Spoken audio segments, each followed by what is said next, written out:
देखिए fourth class में सीखेंगे डेफिनेशन लिस्ट। HTML की हम लोग फोर्थ क्लास में क्या सीखेंगे? Definition list.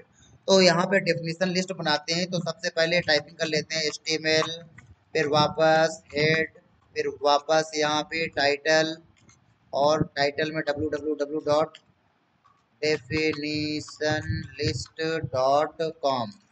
ये आपको बार बार बता रहे हैं कि यहाँ पे आप कुछ भी लिख सकते हो, कोई जरूरी नहीं कि यही सब लिखो जो हम लिख रहे हैं टाइटल में। आप अपना नाम लिखोगे तो आपका नाम टाइटल बार में दिखाई देगा।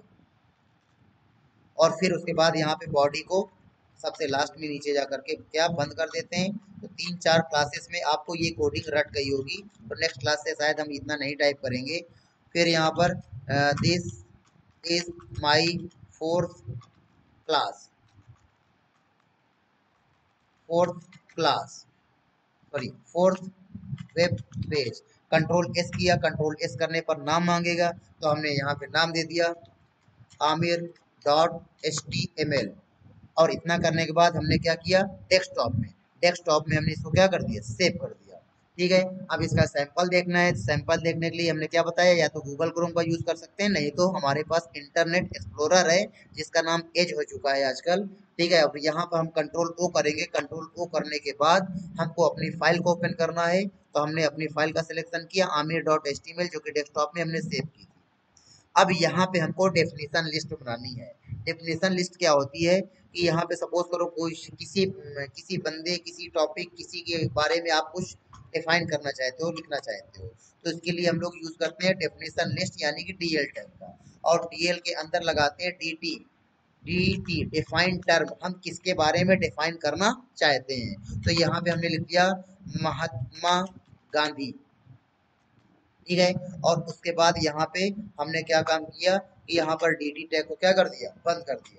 अब महात्मा गांधी जी के बारे में आपको यहाँ पर लिखना है कि वो कौन थे, क्या है। तो इसके लिए DD टैग लगाएंगे, डिफाइन डेफिनेशन। ठीक है, तो यहाँ पर DD टैग लगाएंगे। अब महात्मा गांधी के बारे में बहुत कुछ लिखना है, तो अब इतना कुछ लिखने के लिए तो बड़ा टाइम लगेगा। तो इसके लिए हमने क्या किया? नोटपैड MS वर्ड में जाते हैं, और MS वर्ड में जाने के बाद यहाँ पर पैराग्राफ को क्या कर लेते हैं? कंट्रोल A किया, कंट्रोल C किया, है ना, और बंद कर दिया इसको, और यहाँ पे कंट्रोल V कर दिया। तो ये देखो, ये महात्मा गांधी के बारे में हमने मैटर नहीं लिखा है, केवल हमने दूसरा मैटर क्या किया है? पेस्ट कर दिया है। फिर अब वापस किसके बारे में लिखना चाहते हो? तो हमने यहाँ लिखा DT यानी कि जवाहरलाल नेहरू।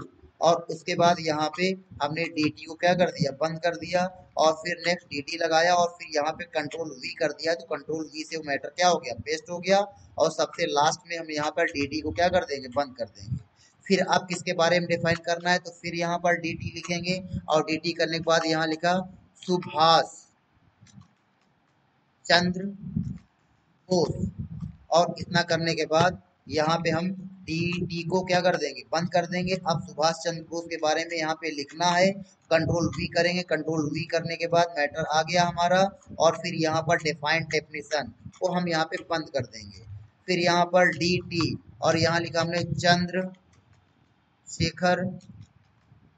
आजाद।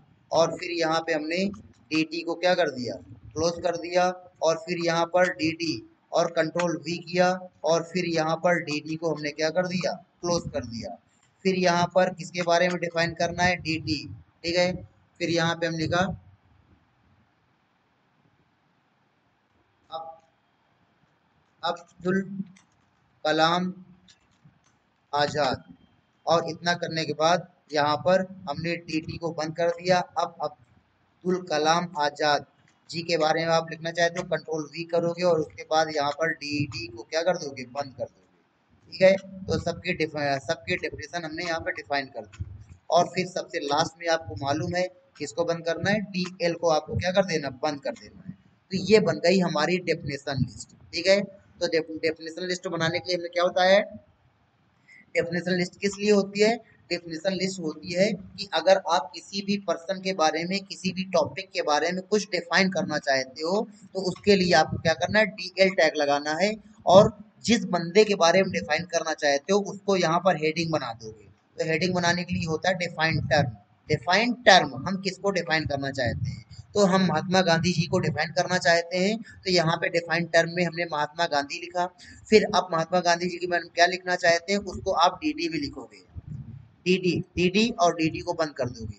तो ये सेम इसी तरीके से दूसरा बंदा या दूसरा टॉपिक है, तो यहाँ पे हमारे जवाहरलाल नेहरू जी हैं, तो हमने इनकी हेडिंग डाली डिफाइन टर्म, हमने जवाहरलाल नेहरू को डिफाइन करना है और उनकी डेफिनेशन। इसी तरीके से सुभाष चंद्र बोस, ठीक है, इनको डिफाइन करना है तो इसकी डेफिनेशन है। तो ऐसे करके आप यहाँ पर जिसके बारे में जो भी कुछ डिफाइन करना चाहते हो, अलग शो करना चाहते हो, तो यहाँ पे क्या कर सकते हो, शो कर सकते हो।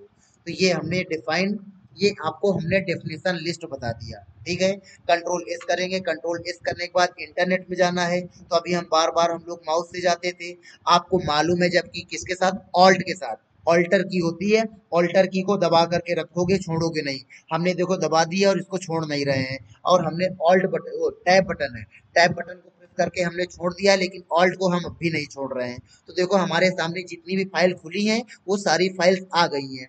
अब दोबारा हम टैब बटन प्रेस करेंगे, दोबारा हम टैब बटन प्रेस करेंगे, तो हम एक फाइल से दूसरी फाइल में जा रहे होंगे। बस हमको ऑल्ट बटन नहीं छोड़ना है, ठीक है। और जब वो फाइल हमारे सामने लानी है, तो उस फाइल में जा करके हम ऑल्ट की क्या कर देंगे, छोड़ देंगे। तो देखो हम लोग यहाँ पर इंटरनेट एक्सप्लोरर में आ गए हैं, और हमने कीबोर्ड में ऑल्ट बटन क्या कर रखी है, प्रेस करके रखी हुई है, और हमने जैसे ऑल्ट की को छोड़ना है, इंटरनेट एक्सप्लोरर हमारे सामने आ जाएगा। फिर नोटपैड में जाना है, ऑल्ट की को फिर से दबाओगे और दबा के रखोगे, लेकिन टैब बटन को दबा करके क्या कर दोगे, छोड़ दोगे। तो देखो ऑल्ट की को दबा के रखा हुआ है, अब देखो सारी सारी खुली हुई फाइल्स हमारे सामने आ गई हैं, और हम टैब बटन से एक से दूसरे में जा रहे हैं, लेकिन ऑल्ट की को हम नहीं छोड़ रहे हैं। अब जब तब छोड़ेंगे जब हमको नोटपैड या कोई दूसरी फाइल सामने लानी होगी, तो उसमें जा करके हम ऑल्ट को छोड़ देंगे, तो वो चीज हमारे सामने आ जाएगी। तो आप लोग एक फाइल से दूसरी फाइल में जाने के लिए माउस का नहीं, ऑल्ट के साथ किसका यूज करोगे, टैब का यूज करोगे, और F5 कर देंगे। तो F5 से देखो यहाँ पे आ गया महात्मा गांधी जी के बारे में, जवाहरलाल नेहरू के बारे में, ये सब कुछ हमने यहाँ पे क्या कर दिया, डिफाइन कर दिया। तो जब भी आपको यहाँ पे डेफिनेशन लिस्ट बनानी है, किसी पर्सन, किसी बंदे के बारे में, किसी टॉपिक के बारे में डिफाइन करना है, तो आप यहाँ पे डेफिनेशन लिस्ट यानी कि DL टैग का यूज कर सकते हैं। तो इस क्लास में हम केवल डेफिनेशन लिस्ट के बारे में ही सीखेंगे।